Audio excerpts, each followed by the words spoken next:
नाही दादा करते. करा करा. ओम ओम ओम ओम सहना भवतु सहनौ भुनक्तु सह वीर्यं करवावहै तेजस्विनावधीतमस्तु मा विद्विषावहै. ओम शांति शांति शांति. गुरुर्ब्रह्मा गुरुर्विष्णू गुरुर्देवो महेश्वरः गुरु साक्षात् परब्रह्म तस्मै श्री गुरुवे नमः. शुकाचारके पूर्ण वैराग्य जाते वसिष्ठा परिज्ञान योगेश्वराचे कवी वाल्मिका सारिखा मान्य ऐसा नमस्कार माझा सद्गुरु रामदासा. जय जय रघुवीर समर्थ. हरिओम. हरिओम. आपला दशक आणि समास. दशक दुसरा समास आठवा सद्विद्येची लक्षणे सुरू झालेत ना? हो दादा. तिसरा श्लोक. ओके एक मिनिट. हा वाचा.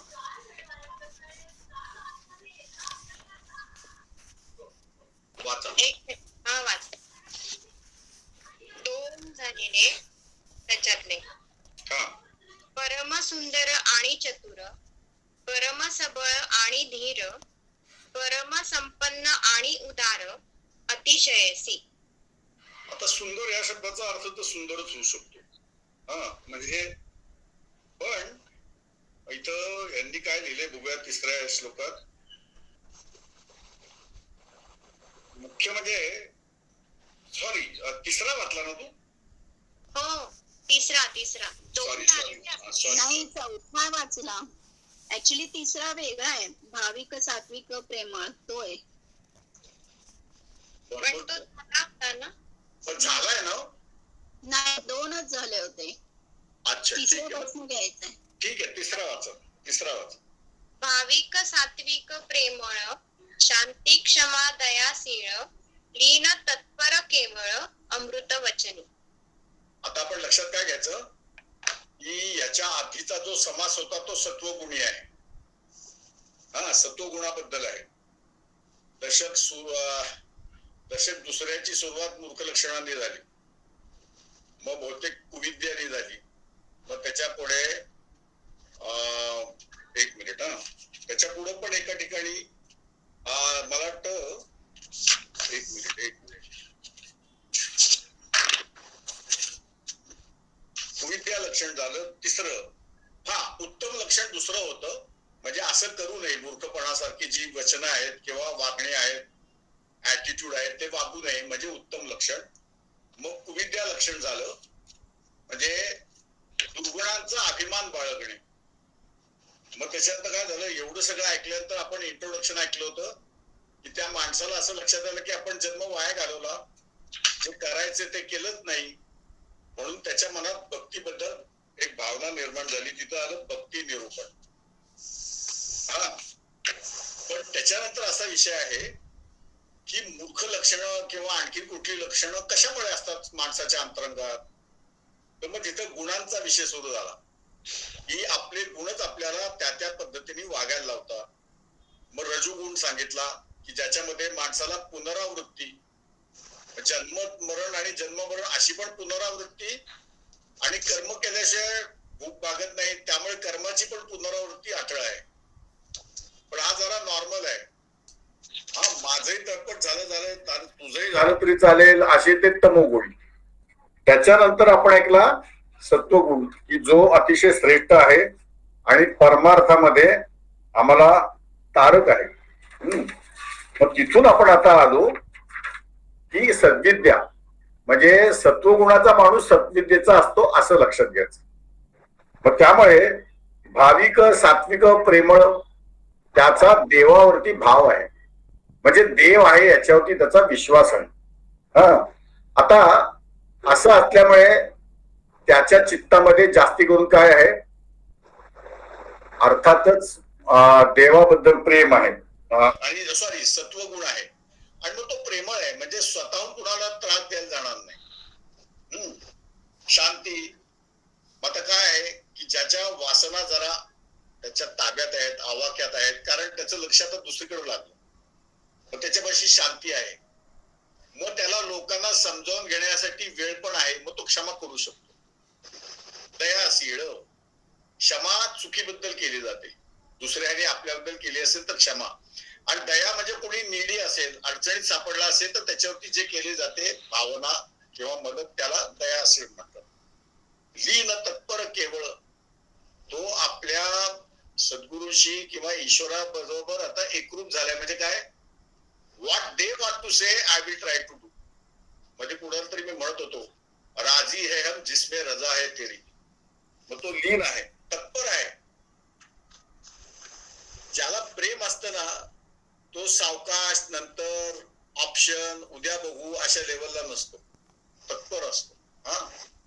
आणि केवळ म्हणजे हे त्याचं लक्षण आहे, लीन तत्पर केवळ. आणि केवळ शब्द पुढे पण न्यायचा, अमृत वचनी. त्याच्या बाजूने काय होईल, लोकांना सुख लाभेल अशा पद्धतीने त्याचं वागणं आहे, अमृत वचनी. वचन याचा अर्थ वागणं सुद्धा. हा, की असं वाटतं लोकांना त्याच्याकडे बघून, की त्याच्याकडे बघूनच बरं वाटतं. हा, आणि तो पुढं जे बोलेल करेल ते पण आनंददायी आहे. ठीक आहे, पुढं. परमसुंदर आणि चतुर, परम सबळ आणि धीर, परम संपन्न आणि उदार, अतिशयसी. आता इथं त्यांनी काय दिलंय, उत्तम पुरुषाच्या बद्दल इथं जे सुंदर म्हटले त्याचं काही त्यांनी वर्णन केलेलं नाही. हा, एक मिनिट. हा, नाही केलंय, अति सुंदर पण चतुर असतो. म्हणजे काय, काय काय जे सुंदर माणसं असतात ते आपल्या सौंदर्याच्याच मध्ये अडकलेले असतात. हा, त्याला काय म्हणतात, स्वपूजक म्हणा, किंवा एक नार्सिसस नावाची देवता होऊन गेली, त्याला म्हणतात नार्सिसिझम. म्हणजे आरशात स्वतःला नेहमी बघायचं, लोकांकडनं काय म्हणतात, तू किती छान आहे, तू किती सुंदर आहे, पण कधी कधी त्याला डोकं नसतं, कारण तो त्या सौंदर्याच्याच कल्पनेत अडकलेला आहे. तसं नाहीये. हा सुंदर, आपण एकदा मला वाटतं कुविद्येची लक्षणं बघताना 2-2, 3-3 गुण एकत्र कसे असतात, किंवा सत्वगुणामध्ये किंवा गुरूंमध्ये तुम्हाला विरोधी गुण एकत्र दिसतात. हा, तर तसं इथं काय म्हणतात की परम सुंदर आणि चतुर, तो दिसायलाही चांगला आहे, किंवा मॅच्युरिटीचं तेज त्याच्या चेहऱ्यावरती आहे, आणि त्याप्रमाणे त्याचं वर्तन म्हणजे चतुराईने तो काम करतो. त्याला काय म्हणतात हल्लीच्या भाषेत स्मार्ट वर्क. म्हणजे ढोर मेहनत घ्यायची त्याची तयारी असते, पण स्मार्ट वर्क करता येत असेल तर तो स्मार्ट वर्क करून मोकळा होतो. चतुर, परम सबळ आणि धीर.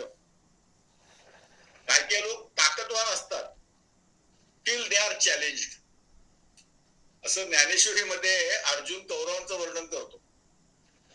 यांना युद्धखोरी फार आहे त्यांच्या अंगात, युद्धखोरी फार अंगात आहे, पण चालून गेल्यानंतर ऋणात्मक पळून जाण्यामध्ये पण एक्सपर्ट आहे. कौरवांचा पराभव किती लोकांनी केलेला आहे, ऍक्च्युली गंधर्वांनी केलेला आहे जेव्हा पांडव वनात होते, एकट्या अर्जुनाने केलेला आहे है ना, जेव्हा ते पांडव प्रगट होणार होते ज्या दिवशी.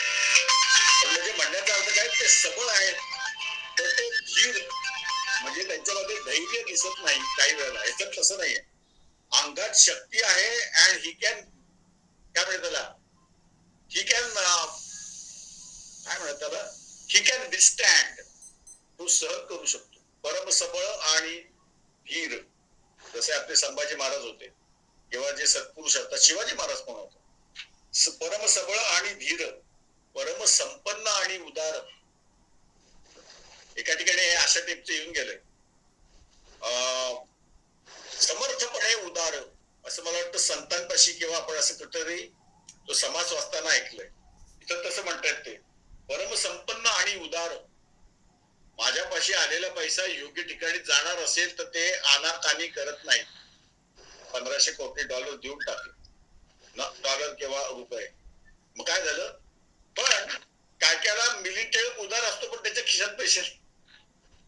तसं नाही, हा सत्वगुणी त्याचा व्यवहार नीट केल्यामुळे पॉवरफुल असतो, संपन्न असतो आणि तो देण्याच्या मध्ये हायगाय करत नाही. अतिशयसी असा विचार चालतो. शिबीराजाची गोष्ट तुम्हाला माहिती असेल, ती आठवा. ठीक. परमज्ञाता आणि भक्त, महापंडित आणि विरक्त, महातपस्वी आणि शांत, अतिशयसी. बघा ना, की आचार्य शंकर म्हणजे आदि शंकराचार्य एवढे मोठे ज्ञानी होते, पण तुम्ही त्यांचं जर स्तोत्र ऐकली, वाचली, किंवा स्तोत्र म्हणजे स्तुती, देवाची भक्ती, तर त्यामध्ये ते एकदम मेणाहून मऊ होऊन जातात. काय काय काय होतं, ज्याला जो ज्ञाता असतो ना तो शुष्क होऊन जातो. हा, तसं नाही. परमज्ञाता तत्व काय तेही माहितीये आणि तो देवाच्या रूपात प्रगट कसा होतो आणि हिज टू बी वर्शिप, त्याचं आपण भजन करायला पाहिजे, है ना. मनाच्या स्तरावरती भक्तीच असते. त्याचे दोन्हीही अंग, जसं बॉडी बिल्डिंग मध्ये शरीर वरचं खालचं सिमेट्री मध्ये पाहिजे, नाही तर वरती मागीन खालती काढी त्याचा उपयोग नाही. तसं याचं मेंटल स्ट्रक्चर काय आहे, त्याची बुद्धी पण प्रभावी आहे आणि त्याचं मन पण अतिशय देवाच्या भक्तीत रंगलेलं आहे. म्हणून आमच्याकडच्या लोकांना ज्ञानेश्वरांच्या बद्दल भ्रम झाला. ज्ञानेश्वरी आणि अमृतानुभव लिहिणारे म्हणे योगी होते, योगी ज्ञानी, आणि विराण्या वगैरे भक्तीच्या सगळं ते लिहिणारे जे होते ना ते म्हणे गृहस्थी होते. Because people cannot digest it. ही ज्ञानेश्वरच काय म्हणतात त्याला, भक्त पण आहेत आणि ज्ञानी पण आहेत. पण ते म्हणतात तो सत्वगुणाचा लक्षण आहे की त्याच्यापाशी ज्ञान जेवढं आहे तेवढं तो देवाला शरण पण आहे. महापंडित आणि विरक्त, बघायला गेलं तर त्याची बुद्धी बृहस्पती सारखी आहे, पण त्याला त्याच्या बुद्धीबद्दल आवेश किंवा अभिमान किंवा अहंकार नाही. त्याच्या पांडित्याचाही त्यांनी मनापासून त्याग केलाय. उपयोगाला पडते का कोणाच्या किंवा माझ्या, त्याच्यामध्ये अहंकार करण्यासारखं काय आहे. म्हणून तुम्हाला गोष्ट सांगितली होती, एक फेस रिडिंग करणारा, फेस रिडिंग म्हणजे भविष्यवेत्ता नाही, तुमच्या चेहऱ्यावरनं तुमचं व्यक्तिमत्व सांगण्याची काहीतरी कला आहे.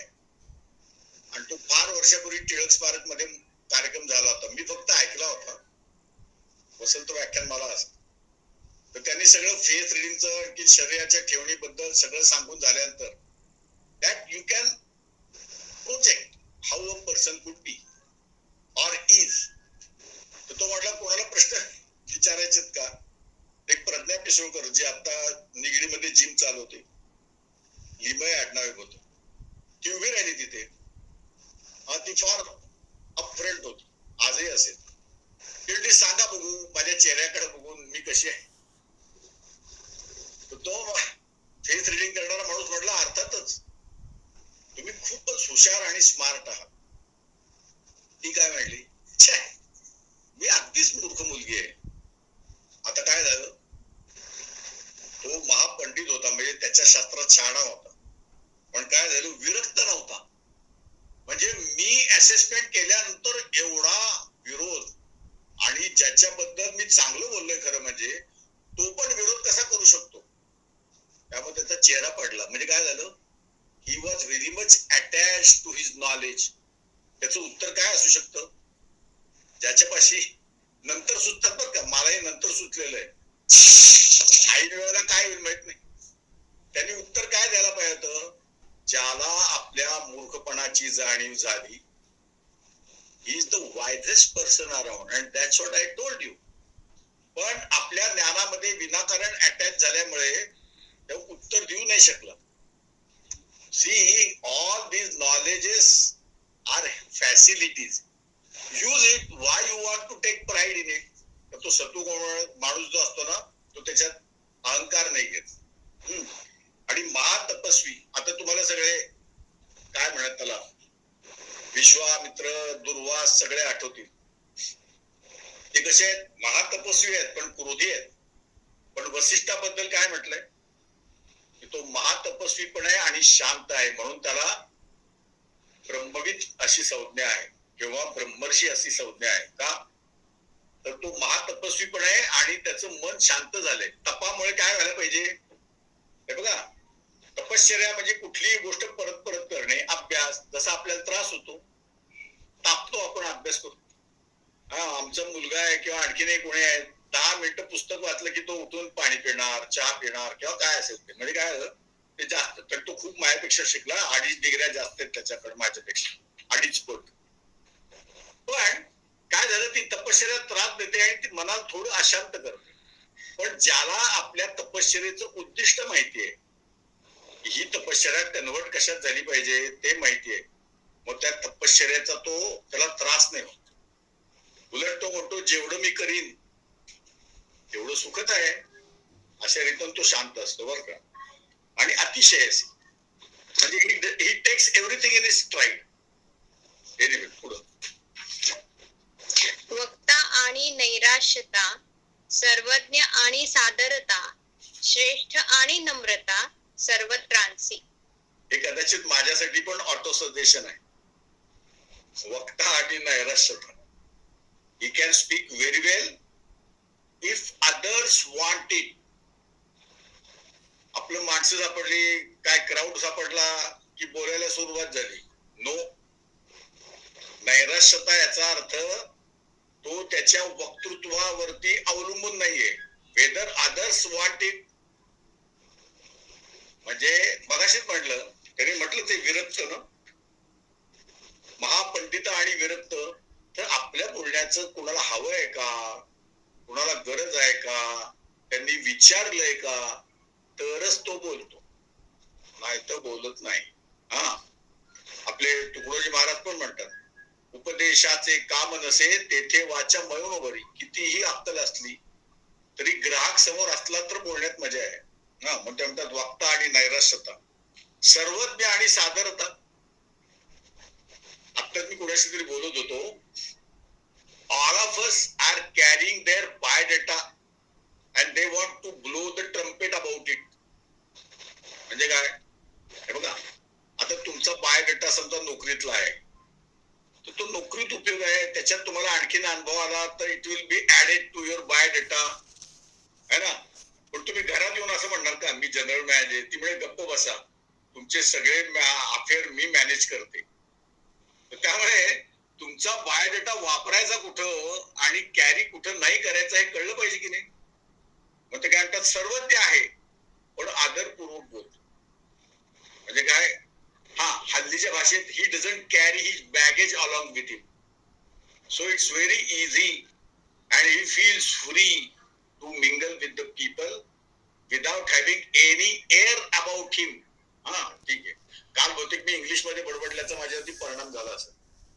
ठीक आहे. सर्वज्ञ आणि सादरता, श्रेष्ठ आणि नम्रता,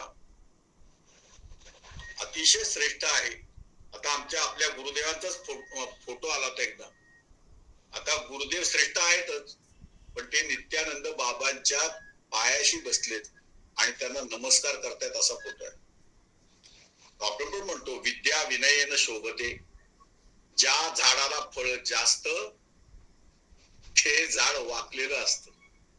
because it is not possible for that tree to stand straight. काय करा, तुम्हाला 8-8, 10-10 फुटाची आंब्याची झाडं दिसतात या दिवसात, आणि ती अशी वाकलेली असतात का, त्यांच्या काही कैऱ्या पाळाला आलेल्या जमिनीला टेकलेल्या असतात.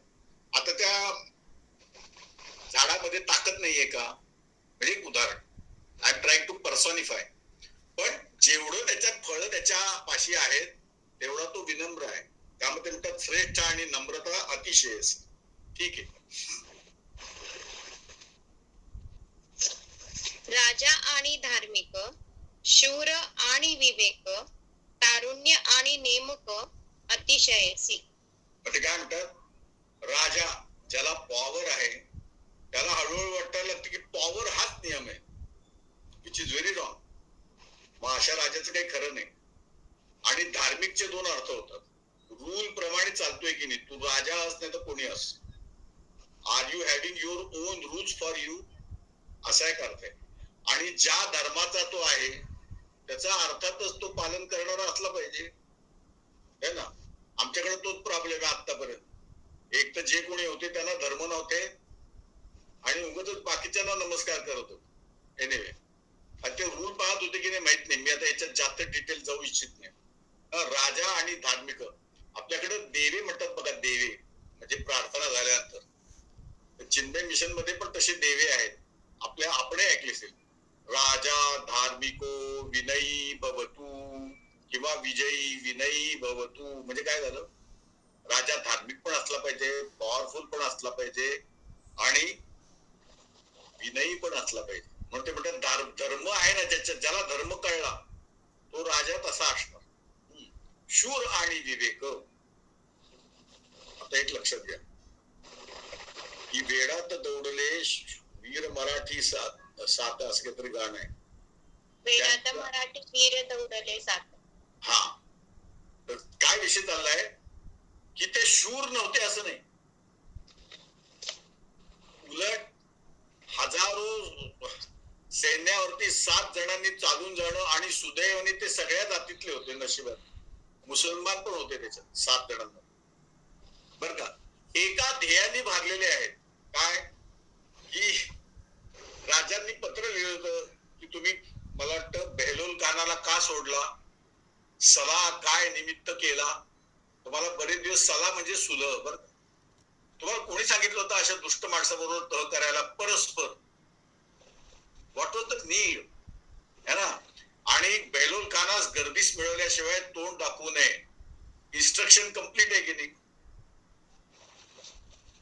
तेव्हापासून तो प्रतापराव गुजर चिडलेला आहे. आपला देवगण असतो तसं सटकलेली आहे. त्याला इन्फॉर्मेशन मिळते की थोड्याच अंतरावरती बेहलोल खान आहे. तो काय म्हणतो, चालून जाऊ. कोणतरी सुचवतं त्याला की आपलं सैन्य तर येऊ द्या, ते perhaps we have to give some chess.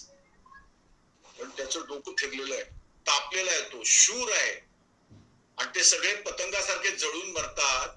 अहो, पण राजांच्या उद्देशाला धक्का बसला ना, असं काय करतो. तो सेनापती होता ना, आणि काही दिवसात राजांचा राज्याभिषेक होणार होता. म्हणजे काय झालं, शूर आहे पण तिथे विवेक पण पाहिजे. राजांना अतिशय खिन्नता प्राप्त झाली. तर आपलं जे शौर्य आहे त्याला विवेकाची पण साथ पाहिजे. त्यांच्याबद्दल मी बोलत नाहीये, मुळात आपण शूर आहोत की नाही हेच माहित नाही. पण सत्वगुणी माणूस जर शूर असला तर त्याच्यापाशी विवेक असतो. How to use his own valour. ते म्हणतात शूर आणि विवेक, तारुण्य आणि नेमक. हल्ली आम्ही टीव्ही बघणं सोडलेलं आहे. अरे, मला माहितीये तुझ्या डोळ्यांना काही दिसत नाही, तर तू कसले तुझे नियम सांगतो. आम्ही तारुण्यात असताना जर ब्रेक मध्ये असू, if we are using our power nicely, our power will be saved and could be reutilized at some other place. ते म्हणतात तारुण्य आणि नेमक. उपास करण्याची वेळ म्हातारपणी येते, कारण बायका बोंबलतात किंवा मुलं बोंबलतात, खाताय किती, जसंच्या तसं बाहेर पडते. मी नाही म्हटलं, असं सोगम परीक्षेत लिहिलंय. मग आता मुलंच खायला देत नाहीत म्हटलं तर काय झालं. नियम आहे आमच्याकडं, आम्ही संध्याकाळी खात नाही आणि तुला कोणी देत नाही. तारुण्य आणि नेमक. तुम्हाला जातात तर ते पण सांगतो. आता विशेष खाण्याचा वेगळा, कारण खाण्यापेक्षा दुसरा आपल्याला विषयच माहित नाही. म्हणजे मला तर आपल्याकडे जे शास्त्र आहे ना, ते जॅपनीज लोकांनी कॅप्चर केलं, म्हणजे त्याच्यावरती विचार केला आणि त्याच्यावरती शोध निबंध लिहून त्यांनी नोबेल प्राइज मिळवलं. आणि त्याचं तत्व आहे ऑटोफॅगी.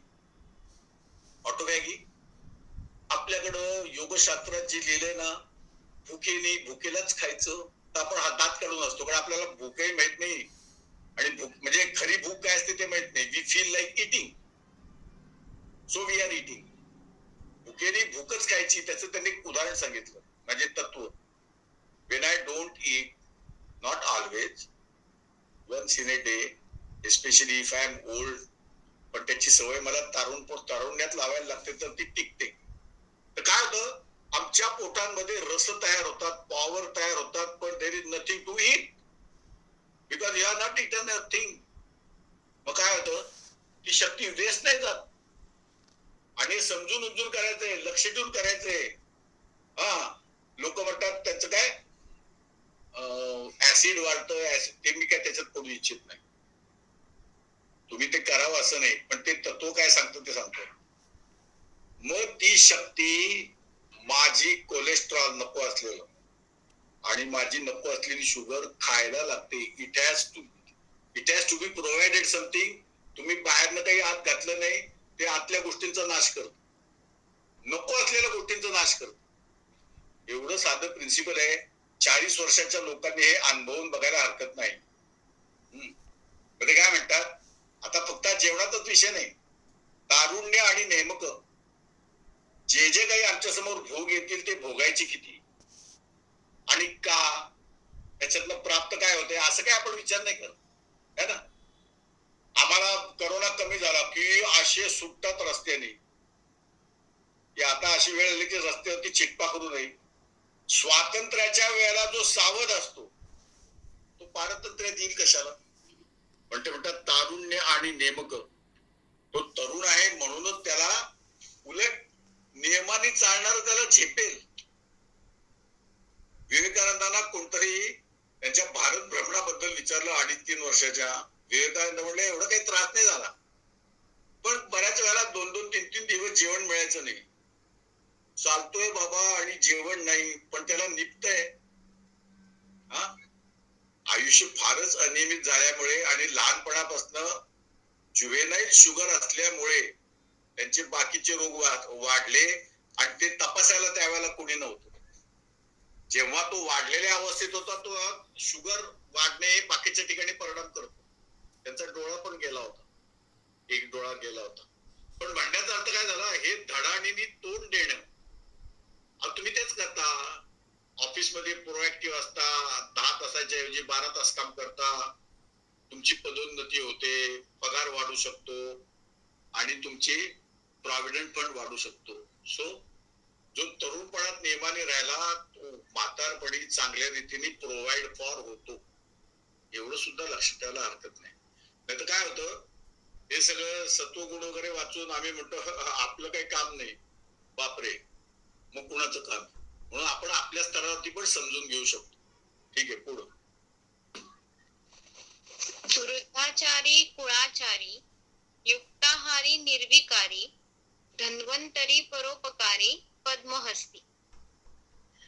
जो आपल्या घरात नियम आहे, आपले आई वडील जसे वागले, शक्यतो त्या गोष्टींना धरून आणि त्या आई वडिलांनी पण आपल्याला संदेश दिलेला असतो की या पद्धतीने आम्ही वागलो, आम्हाला फायदा झाला, तुम्ही पण अशा पद्धतीने वागा. सो टाइम टेस्टेड काय म्हणतात त्याला थीम. तर ते म्हणतात वृद्धाचारी कुळाचारी.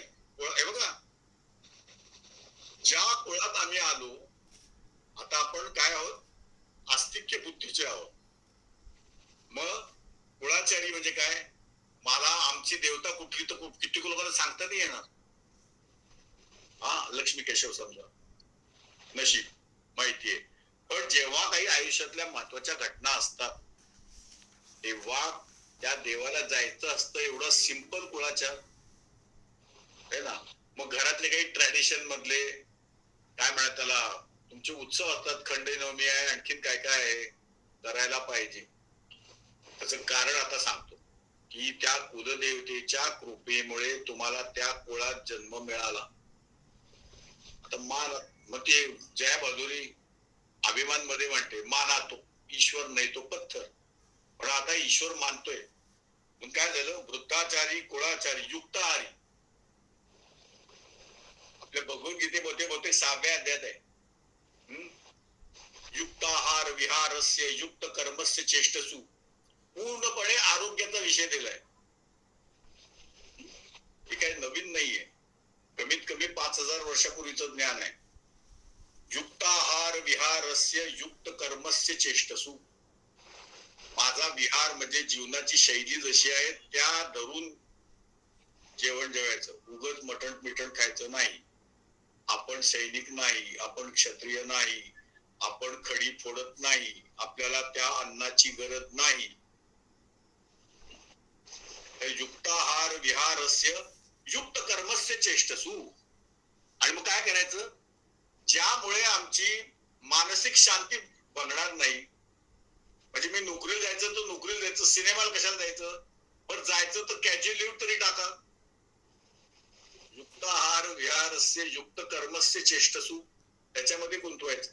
आणि मी जर योग्य गोष्ट करत असेल तर मला अयोग्य गोष्ट करायला वेळ कुठे आहे. आणि युक्त स्वप्नावबोधस्य, योग्य वेळेला जागणे, योग्य वेळेला झोपणे, म्हणजे योग्य विश्रांती आणि योग्य वेळेला जागा असणे.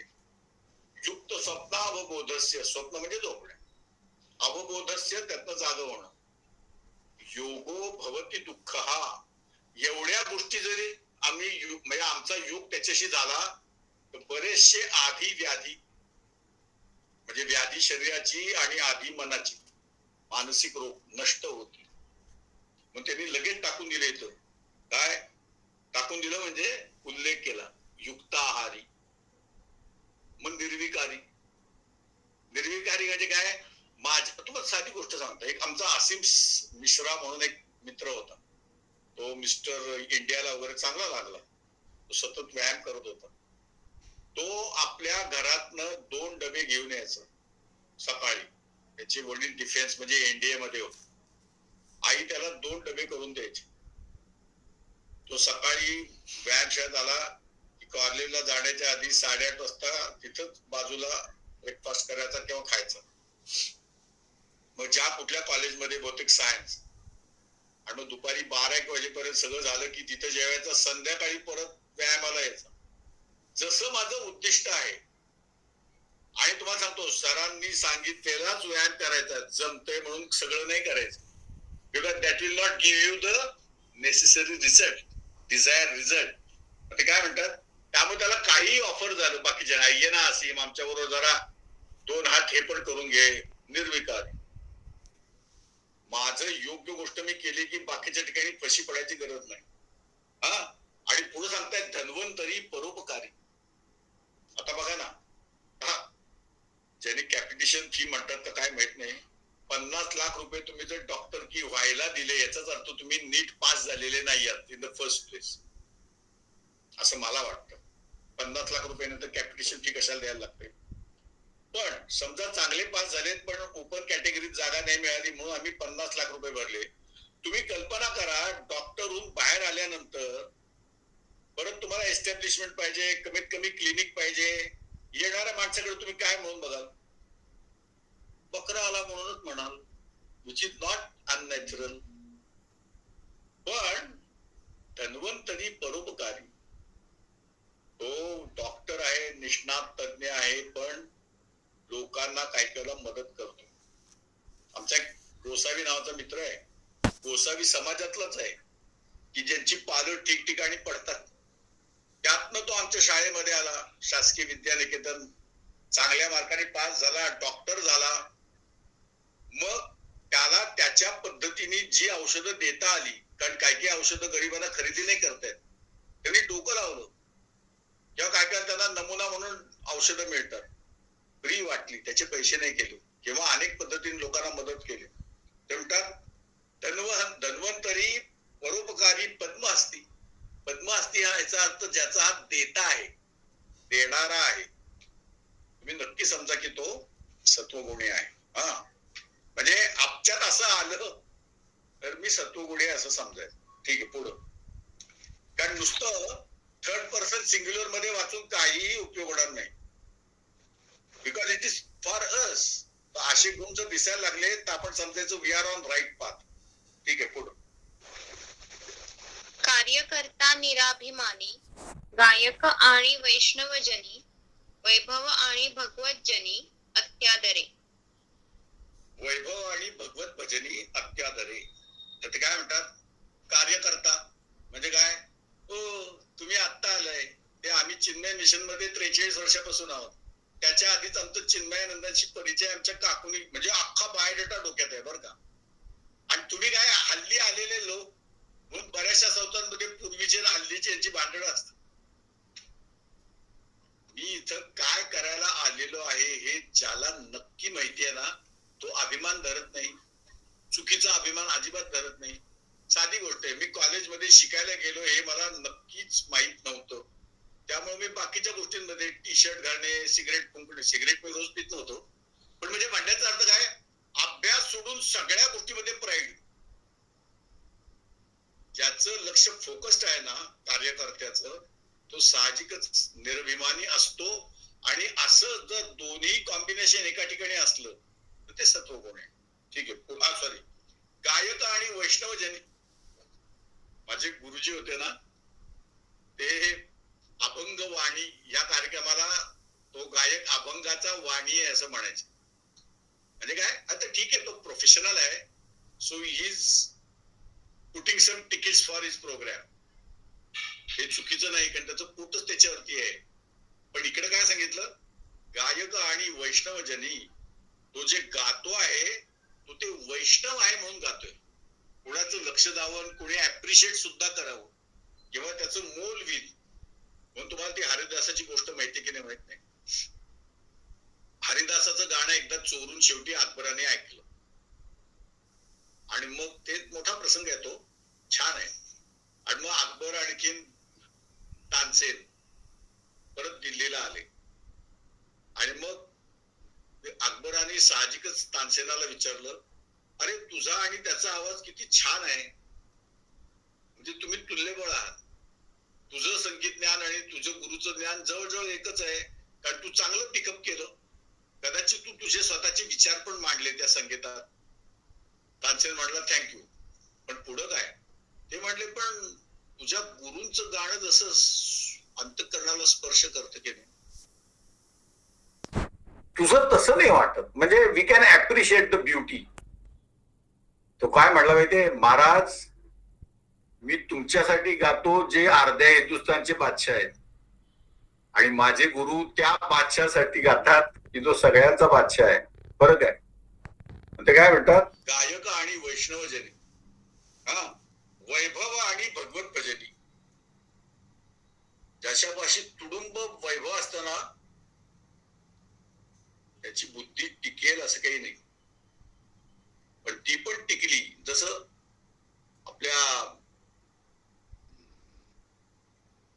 संत एकनाथ होते, बऱ्यापैकी श्रीमंत होते, कारण ते त्यांचा बिझनेस व्यवस्थित करत होते. पांडित्याचा असेल किंवा आणखी कुठला त्यांचे पोस्ट असतील त्या जगा, म्हणजे त्या वेळच्या त्यांचे गुरु देवगिरीचे किल्लेदार होते. तर त्या टाईपच्या काही पोझिशन मध्ये असतील, पण एवढं वैभव असून सुद्धा त्यांनी लोकांना सर्व पद्धतीने मदत केली. हा असा विषय. ठीक आहे दादा, प्रश्न विचारू काय? अभिलाष, दादा, आपण इकडे म्हटले ना की ज्याला माहिती आहे की आपण ऍक्च्युली कशासाठी आलोय कुठे, तर तो आपोआप निराभिमानी होऊन जातो. हो, पण बरेच जण म्हणजे आपण तामसी म्हणू त्यांना, किंवा काही उलट पालट करायला आलेले लोक असतात म्हणा, किंवा गुंड म्हणा, त्यांना पण माहिती असतं ना की ते कुठे काय करायला आलेत, म्हणजे धिंगाणाच घालायला आलेले असतात. पण मग ते तर असे नसतात. तू तुझ्या प्रश्नाने स्वतःच्याच पायावरती कुऱ्हाड मारली असं तुला वाटतं का? असू शकतं, पण ते कळत नाहीये. ओके. विषय काय चाललाय की सत्वगुणाचा जर आपण सेक्शन ऐकला असेल तर त्याचा पहिला विश्वास आहे देवावरती, आणि तो दृढतर झालेला आहे, पक्का झाला आहे. त्याचं कारण सद्गुरू. आणि मग त्याच्यापाशी काय आलं, नॉलेज पण आलं आणि ऍटिट्यूड पण आली, आणि his attitude matches with his knowledge. आमची गंमत काय झाली, आता मी समजा कुठल्याही पक्षात गेलो तर मी आधी पक्ष कार्यासाठी जातो, आणि मग त्याला मला त्यातले इंद्रोड दिसतात की पैसे कुठं खाता येतील. मग काय होईल, मग तो पक्षाचं कार्य करायच्या ऐवजी तो लोकांना भक्ष करेल. त्याचा काय उपयोग नाही. मग काय झालं, त्याची आधी मग आपण म्हणतो ना की आम्ही देवाच्या आळंदीला निघालो होतो आणि चोराच्या आळंदीला. चोराची आळंदी वाईट नाहीये, तिथं चोर आडनावाचे लोक जास्त राहत होते किंवा त्यांच्या लोकांनी ती वसवली असा त्याचा अर्थ आहे. पण दे आर डायगोनली ऑपोजिट. तुम्ही मध्य रेल्वेने जर दिल्लीकडे जायला लागला तर ती येते असं म्हणे, किंवा असं समजा. पण तुम्ही देवाच्या आळंदीला निघाला, पण तुमचं तोंड कुठे आहे, देवाच्या आळंदीच्या साईडला नाहीच आहे. कारण हळूहळू तुमचं लक्ष काय म्हणतात त्याला भरकटलं. तसं याचं होत नाही. म्हणजे काय सांगतो तुम्हाला, याचा अर्थ असा समजायचा नाही की त्याला काही स्वतःची किंमत नाही वगैरे, असा त्याचा आधी आपण जसा अर्थ आहे तसा समजून घेऊ आणि मग तुमच्या प्रश्नाचा आपण प्रयत्न करू समजून घेण्याचा किंवा उत्तर देण्याचा. तुम्हाला एक गोष्ट सांगतो, कार्यकर्ता निरभिमान. आपल्याकडे अराउंड 2000 और समथिंग, म्हणजे 2000 साली काहीतरी परत एक विषय निघाला होता. त्याच्यामध्ये एक मोठं सेलिब्रेशन होणार होतं आणि पुण्यात ना आणखीन एकदा चिन्मय मिशनची 50 वर्ष म्हणजे मुवमेंटची. चिन्मय मिशन 1953 साली सुरू झालं, पण 2000 साली 2001 साली का ते 51 साली स्वामीजींनी पहिली लेक्चर पुण्यात घेतली होती गुरुदेवांनी. टू मार्क दॅट ऑकेजन इथून एक परत दिंडी, फ्लोट्स आणि ज्योत वगैरे निघणार होते. याचं प्लॅनिंग आधी सुरू झालं होतं, डिसेंबर मध्ये होतं आणि आमचा एक कार्यकर्त्यांचा मेळावा शेगावला जमला होता. आता काय झालं, हे पुरुषोत्तमानंद जे होते स्वामी, माझे गुरु पण होते, तर ते महाराष्ट्र, गुजरात आणि गोव्याचे मुख्य होते. आता एखादी गोष्ट जर महाराष्ट्राची किंवा जागतिक स्तरावरची गोष्ट पुण्यातनं सुरू करायची असेल आणि ते जर या संस्थेचे, या विभागाचे प्रमुख असतील, तर त्यांना इन्फॉर्मेशन कधी द्यायला पाहिजे असं तुम्हाला वाटतं? प्लॅनिंग सुरू झाल्याच्या दिवसापासून द्यायला पाहिजे की नाही? किंवा ज्याच्या डोक्यात हे आलं त्यांनी स्वामीजींना सांगायला पाहिजे ना, नाही तर मग बॉस कसला तो.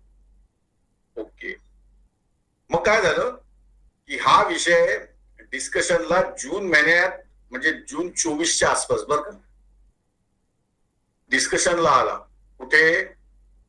आमच्या कार्यकर्त्यांच्या सभेत. तो सुद्धा का? कारण सगळे सेंटरचे लोक तिथे जमले होते आणि पुण्याचे लोक पण तिथे होते.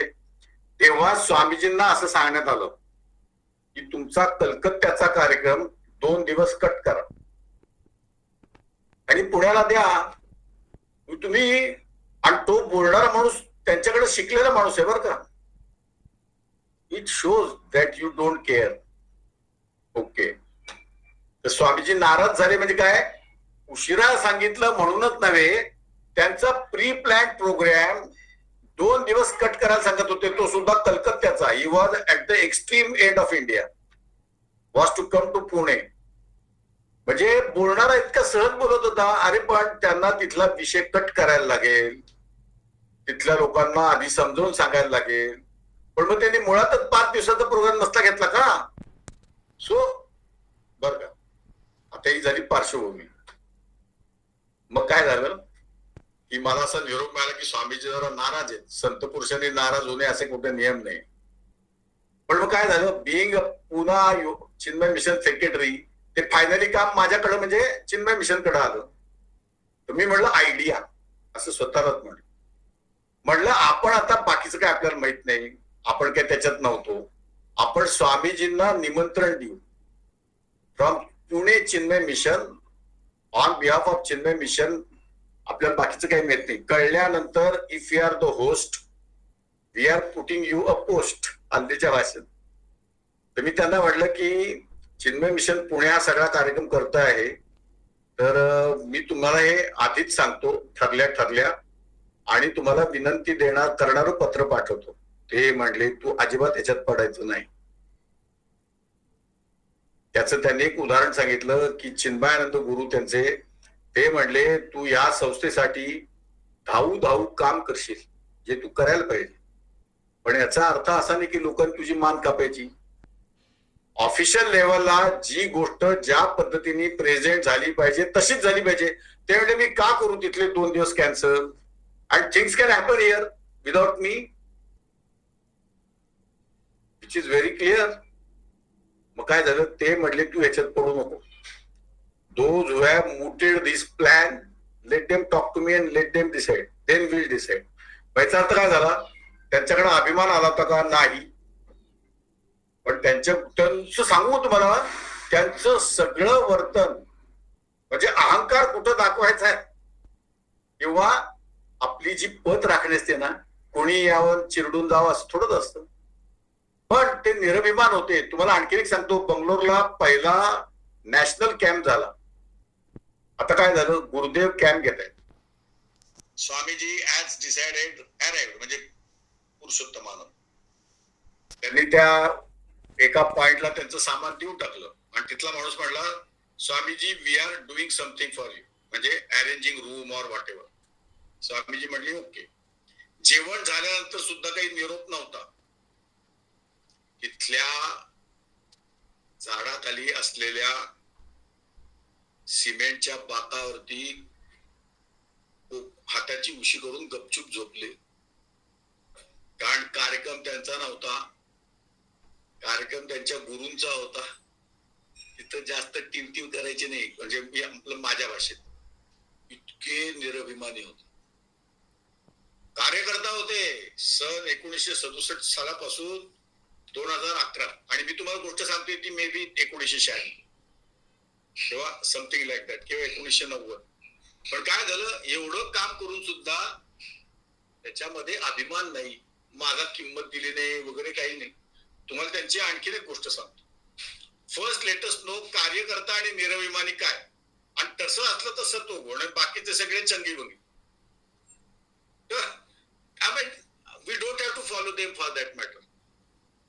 एकदा आपल्या मुंबईचा म्हणजे वाशीला खूप सुंदर देऊळ बांधले बरं का, देवीचं आहे मुख्यतः. आणि नॅचरली स्वामीजी चिन्मय मिशन महाराष्ट्राचे मुख्य असल्यामुळे तिथला काय कॉरेस्पॉन्डन्स वगैरे सगळा झाला होता. So Swamiji attended, he came one day before or whatever programme was there. आणि दुसऱ्या अशी मोठी पूजा, आणखीन प्रसाद वगैरे झाला. आणि प्रसाद जेवताना काय झालं, स्वामीजी बाकीच्या स्वामीजींबरोबर जेवले आणि मग पंक्ती चालू होत्या. तिथे एक ओडिशातली एक ब्रह्मचारी आहे, आता त्या काय करतात माहित नाही मला, म्हणजे स्वामीने आहेत किंवा नाही. त्यांचं पुरुषोत्तमानंदावरती प्रेम होतं. कोणतरी सांगितलं स्वामीजी हॅज कम. ते म्हणले then I will meet him after my before my lunch, because lunch can be taken any time. तर स्वामीजी 1:15 थोडीशी नॅप घ्यायचे. रात्री 12 पर्यंत आणि सकाळी 4 वाजता उठून जो काम करतो तो दुपारी 1 तास झोपणार. तुम्हाला कंटाळा येत नाही ना कोणाला? नाही दादा, अजिबात नाही. नाही दादा. कारण this is important, because story tells the principle. मग ती म्हटली जेवण राहू दे. ती त्यांच्या खोलीपाशी गेली, टकटक केलं. स्वामीजी हे म्हणले येस इट इज ओपन. ती आत गेली. स्वामीजी त्यांचं बॅगेज भरत होते. आता स्वामीजी जर चिन्मय मिशन महाराष्ट्राचे मुख्य असले तर ते त्यांच्या रूम मध्ये जास्त दिवस राहू शकतात की नाही? ऑफकोर्स है ना.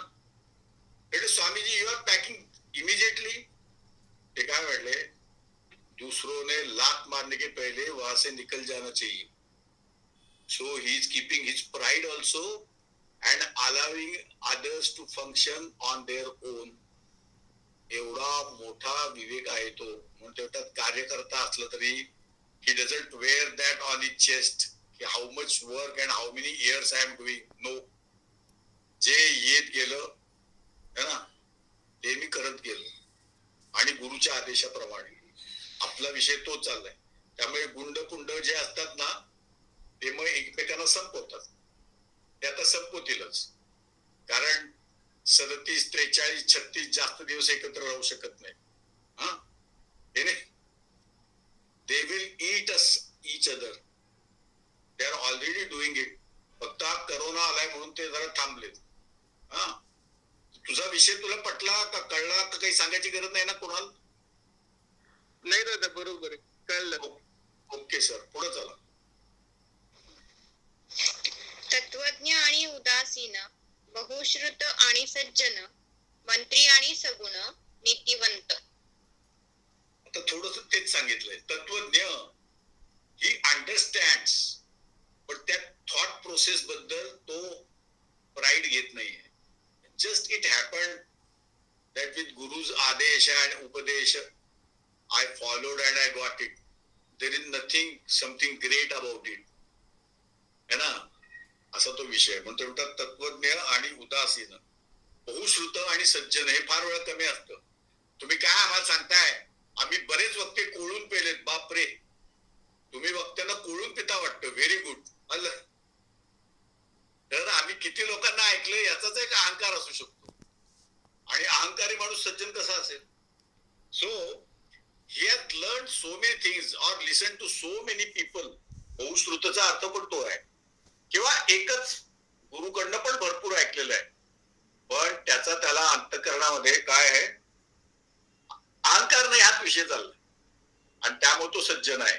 म्हणून तो असं काही म्हणत नाही, तुम्ही काय आम्हाला सांगणार, आम्ही तुमच्यासारखे काय तुमच्यापेक्षा श्रेष्ठ वक्ते ऐकलेत, पुढचं वाक्य डेंजर म्हणजे कोळून केलंय, असलं काही तो करत नाही. मंत्री आणि सगुण ही तर फार मोठी गोष्ट आहे. मंत्री मंत्री एकदा मंत्री म्हणजे काय, he has got some power to execute. but power to execute च्या ऐवजी काय झालं, he is executing his power for his own benefit. म्हणजे दुर्गुण. तर मंत्री आणि सगुणाचं तुम्हाला एकदम प्युअर उदाहरण सांगतो, जे RSS मध्ये सांगितलं जातं. कारण काय, बेंचमार्क माहित असला की आपण त्याच्या आसपास कुठेतरी जातो. गोळवलकर गुरुजी होते ना, आणि हे सगळे पूर्णवेळ कार्यकर्ते त्यांना जीवनवृत्ती म्हणतात वाटतं. अरे वेळ संपत आली की काय, आय दोन तीन मिनिट आहे. हा, तर त्यांना असं कळलं की जीवनवृत्ती भ्रष्ट नाहीये, पण त्यांचा कोणी काका मामा भाचा पुतळ्या असा असतील, हा, तर ते त्याला नोकरी लावण्याच्या किंवा कुठल्या धंद्यामध्ये इंट्रोड्यूस करण्याच्या भानगडीत असतात. है ना, आपण घरासाठी काहीच केलं नाही किंवा आणखीन काही, आपला पुतण्याचा आहे, त्याचं जीवन जरा मार्गाला लागेल, व्हेरी गुड. तर ते काहीतरी लोकांच्या वरती शब्द टाकायचे. आता तो जीवनवरती एवढं काम करून राहिलाय की त्याला नाही म्हणणं पण अशक्य आहे. काही लोक प्रेमाने पण करायचे, पण that was not a good sign for the institution. So त्यांनी ती कोर कमिटीची मीटिंग बोलवली, माहित नाही आता नागपूरला बोलवली का कुठं बोलवली, आणि ते म्हणले या सगळ्यांचं स्वागत आहे. आणि ते म्हणले आपण सगळे जीवनव्रती आहोत, आणि आपण या देशाचं काम करत असताना एक कीर्ती निर्माण झाली की ट्रस्टवर्दी माणूस आहे, चांगला माणूस आहे. तर ती चांगलीच गोष्ट आहे, चांगल्या गोष्टीची चांगली कीर्ती. पण मला असं वाटतंय ते मी बोलतो, असं नाही म्हटलं की तुम्ही तसं करताय, त्याला म्हणतात मन तोडणे. ते म्हणते पण आपल्याला हे पण माहित पाहिजे की आपल्या कीर्तीचा उपयोग जगातल्या कुठल्याही बेनिफिट साठी करणे, नातेवाईकांच्या सुद्धा, इज अ रॉंग थिंग. आणि पुढे त्यांनी एवढं जळजळीत वाक्य टाकलं, वी कॅनॉट इमॅजिन. ते म्हणले आपली कीर्ती आपल्या कष्टातनं आणि कार्यातनं आणि सेवाभावेतनं निर्माण झाली. म्हणजे आपली कीर्ती आपली मुलगी आहे. आपल्या मुलीचा उपयोग करणे, हे काय त्यांनी आणखी जळी शब्द वापरले, कारण ही वॉन्टेड टू पिंच दे. पण आपल्या मुलीचा असा उपयोग करणे याला काहीतरी वेगळंच समजलं जातं. तर आपण असं काही करत नसाल, पण चुकून घडू नये म्हणून सांगितलं की आपली कीर्ती आपली मुलगी आहे, तिचा उपयोग करायचा नसतो, हा, ती देऊन टाकायची. म्हणते म्हणतात काय, मंत्री आणि सगुण is put into some kind of power, but he is trying to use that power for what he has been appointed for. असा सगळा तो विषय आहे. आणि म्हणून ते म्हणतात मंत्री आणि सगुण हे काय म्हणतात त्याला, सद्विद्येचं लक्षण आहे. म्हणून तर भांडणं होती संभाजी महाराजांची राष्ट्रप्रधानांची. एनिवे तो एक वेगळा विषय आहे. हा, म्हणजे ह्या विषयाला धरून आहे की त्यातले काही मंत्री नक्कीच भ्रष्ट झाले होते हळूहळू. हा सगळा विषय आहे. तर आपण आता ही सद्विद्या उरलेली जी आहे ही पुढच्या गुरुवारी पाहू. हा, I hope that I have served. चला प्रार्थना करू. ओम सर्वे भवन्तु सुखिनः, सर्वे सन्तु निरामयाः सर्वे भद्राणि पश्यन्तु मा कश्चित् दुःखभाग् भवेत् ॐ शान्ति शान्ति शान्तिः हरि ओम श्री गुरुभ्यो नमः हरि ओम. सगळ्यांना धन्यवाद. मला तीर्थराज जोशी दिसतोय, नंतर पराग दिसतोय, प्रियांका दिसते, अर्चना जोशीताई दिसत आहेत, वाघेश्वरी, मैत्रेयी, आदित्य, कुणाल, असे पराग आहे. आणि त्या वरती कोण आहे आणखी तीर्थराजच्या शिवाय? वृंदा बापट आमच्या म्हणजे ताई, म्हणजे आमच्या दाणीबाईंची मैत्रीण आणि प्रणिता. ओके, सगळ्यांना धन्यवाद. येत राहा. खूप इंटरेस्टिंग टॉपिक आहे. आपल्या जीवनाला खूप मार्गदर्शन आहे आणि कायमचे सोल्युशन आहेत. त्याला धरून आपण कोणालाही घाबरणार नाही, कुठल्याही परिस्थितीला घाबरणार नाही. सगळ्यांना धन्यवाद आणि हरिओम. हरि ओम. हरिओम. हरिओम दादा. हरिओम दादा. हरिओम दादा. हरि ओम दादा.